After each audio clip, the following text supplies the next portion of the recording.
আবার চলে এসেছি কুকিং ভিডিও। আজকে করব ইলিশ ভাপা।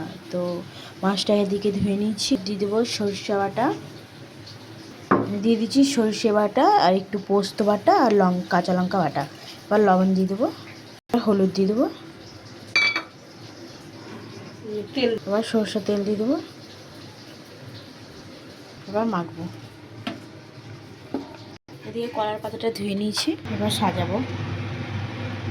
এক এক করে দিয়ে দেবো সবটাতে। সাজানো কমপ্লিট।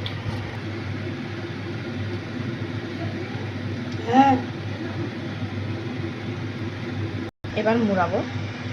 এদিকে বাঁধা কমপ্লিট হয়ে গেছে, প্যানটা বসিয়ে দিয়েছি, এবার রেখে দেবো,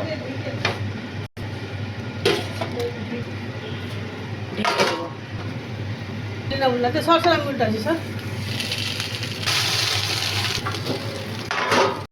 তো এখানে কমপ্লিট হয়ে গেছে। তো কেমন লাগলো রেসিপিটা কমেন্টে অবশ্যই জানাবেন। বাই।